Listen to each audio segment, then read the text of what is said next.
दोस्तों, जब ईरान में दंगा हुआ और दंगे के बाद खामनेई साहब का बयान आया था, तब भी मैंने आपसे कहा था ईरान में धीरे धीरे ही करके सही, लेकिन कंट्रोल पूरी तरीके से हो जाएगा। लेकिन यह हार किसी भी कीमत पर डोनाल्ड ट्रंप नहीं बोलेंगे। और ट्रंप को छोड़िए, कभी इजराइल नहीं चाहेगा कि ट्रंप इतने शांत हो जाए। लेकिन एक डर नेतन्याहू में यह भी बना हुआ है कि अगर अमेरिका ने इस दौर में ईरान पर हमला किया तो उसका खामियाजा उनके देश यानी इजराइल को भी भुगतना पड़ सकता है। तो क्या बेलगाम हो चुके हैं ट्रंप? वजह क्या है कि एक खबर निकल कर आई, जो आज से 4 दिन पहले निकल कर आई थी, जिसमें बताया गया कि साउथ चाइना सी में जो उनका यूएसएस लिंकन नाम का एयरक्राफ्ट कैरियर है, वो धीरे धीरे करके ईरान की तरफ बढ़ रहा है और दावा भी है कि वो ईरान के पास पहुंच गया है। जब डोनाल्ड ट्रंप से सवाल किया गया तो ट्रंप ने कहा वो और भी कई चीजें हैं। एक तो हमारा ये एयरक्राफ्ट कैरियर पहुंच ही रहा है जो सबसे ज्यादा मजबूत है, इसके अलावा भी कई चीजें हैं और अब देखते हैं आगे क्या होगा। जैसे ही ये खबर निकल कर आई, वैसे ही ईरान में उतर गए कई एयरक्राफ्ट। ईरान के अंदर भारी भरकम हथियारों की सप्लाई की गई। किसने की वो बताऊंगा। यही नहीं, आपको यह भी बताने जा रहा हूं कि कैसे ईरान ने अपने तमाम सुरक्षा बलों की जो छुट्टी है उसे कैंसिल कर दिया है। सबके कहा गया है कि पूरी तरह से चौकन्ना रहिएगा। और इस पूरे तनाव के बीच इजराइल ने क्या तैयारी की है वो भी दिखाता हूं। नमस्कार, मैं हूं प्रज्वल गौतम और आप देख रहे हैं टाइम्स एक्सप्रेस। बहुत लोग सोच रहे थे कि नहीं नहीं, ईरान ये नहीं कर पाएगा या फिर अमेरिका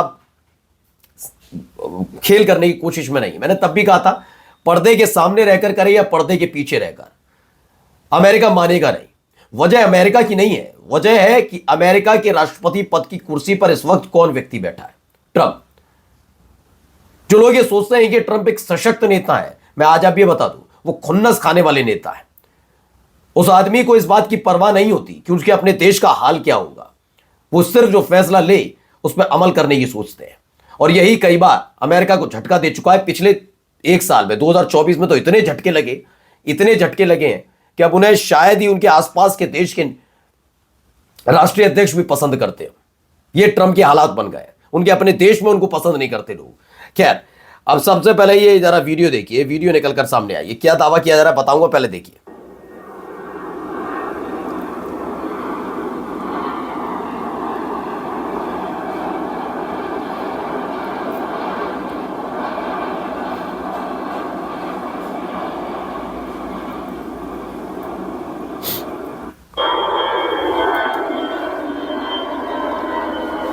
एक के बाद एक प्लेन, कौन से प्लेन है, क्या कर रहे हैं, वो तमाम चीजें बता रहा हूं। फिलहाल आप देखते चलिए जो इसे लेकर दावा है। कई ऐसे ही प्लेन्स वहां पर उतरे हैं।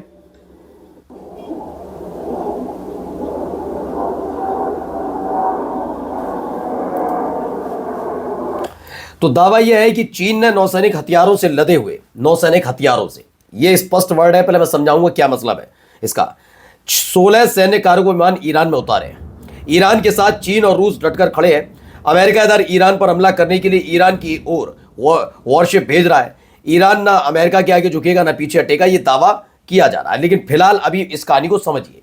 नौसैनिक हथियारों से लदे हुए, ये नौसैनिक हथियार शब्द का इस्तेमाल इसलिए किया गया क्योंकि जो आसपास के देश हैं, सऊदी अरब हो या फिर आपका कतर हो, जॉर्डन हो, इन सब देशों ने मना कर दिया कि हमारी धरती का इस्तेमाल मत करिएगा, हमारी जमीन का इस्तेमाल या आसमान का इस्तेमाल ईरान के खिलाफ नहीं होगा। हम इस युद्ध के पछड़े में नहीं पड़ना चाहते, ईरान से पंगा लेना नहीं चाहते।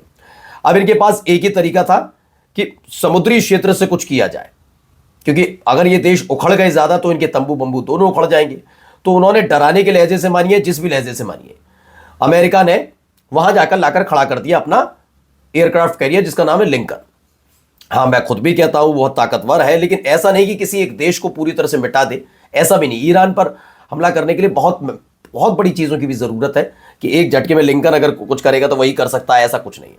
अब उस पर एयरक्राफ्ट कैरियर है, चूंकि उस पर लड़ाकू विमान भी है, चूंकि वो ईरान वाली सीमा में है तो वहीं से उड़ान भरेंगे, ईरान में हमला करेंगे, वहां लौटाएंगे, जिससे कोई भी अरब देश नाराज ना हो। ये क्लियर कट उन्होंने मैसेज दिया। तभी जैसे ही खबर मिली है वैसे ही नौसैनिक हथियारों से लदे हुए 16 सैन्य कार्गो विमान, जो मिलिट्री कार्गो प्लेन्स हैं, चीन से उड़ान भरते हैं और ईरान में पहुंचते हैं। खबर जैसे ही फैली है तो हालत वहां खराब है। फिलहाल जहां तक पहुंचा था वो एयरक्राफ्ट कैरियरों से वहीं रोक दिया गया है, क्योंकि अब तक लग रहा था कि वेनेजुएला वाले मामले पर जैसा रुख रूस और चीन ने अपनाया सिर्फ निंदा तक सीमित रहे, वैसे ही ईरान वाले मसले पर रहेंगे। लेकिन यहां ऐसा होता हुआ नजर नहीं आया। चूंकि वेनेजुएला बिल्कुल अमेरिका के करीब है, तो वहां अमेरिका ने अपनी चलाई, लेकिन ये रूस भी जानता है और चीन भी कि अगर ईरान पर अटैक हुआ और ईरान को लेकर उसने कोई बड़ा कदम उठाया तो ये रूस और चीन के लिए घातक हो सकता है। इसलिए चीन की तरफ से बड़ी कार्रवाई की गई। खबर दूसरी क्या है, ईरान ने अपनी पूरी मिलिट्री से कह दिया, मिलिट्री कमांडर से कह दिया है, आप जहां हैं, जैसे हैं, जिस हालत में है और जो भी कुछ हो उसे छोड़ छाड़ कर 48 घंटे के भीतर मोर्चा संभालिए। देश के अंदर अब तनाव था, उसे संभालने के लिए सैन्य सुरक्षा बल है। अब जो मिलिट्री कमांडर्स हैं उनसे कह दिया अपना अपना मोर्चा संभाल कर रखिएगा, कभी भी कुछ भी बड़ा हो सकता है और उसका जवाब वैसे ही देना, ये ध्यान रखना, ये कह दिया गया। यानी पूरी तरह से ईरान भी तैयार नजर आ रहा है। अब इन सब के बीच एक वीडियो भी आई उसी एयरक्राफ्ट कैरियर से जुड़ी, क्या है देखिए।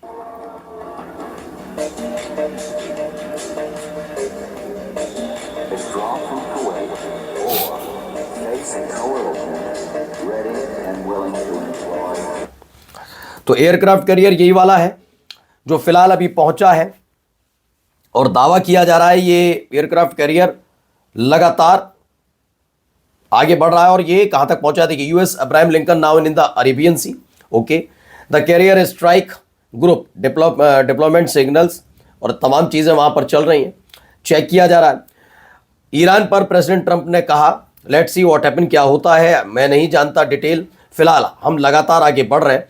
यानी उनका कहना है कि उनका जो ये पूरा एयरक्राफ्ट कैरियर पहुंच गया है। अब ये डराने के लिए पहुंचा है या वाकई हमला होने जा रहा है, क्योंकि इजराइल भी इसे लेकर उत्साहित नजर आ रहा है। देखिए, ट्रंप का बयान भी है इसमें, we have a lot of ships on their way to Iran, we have an aircraft carrier heading there too, we will see what happen.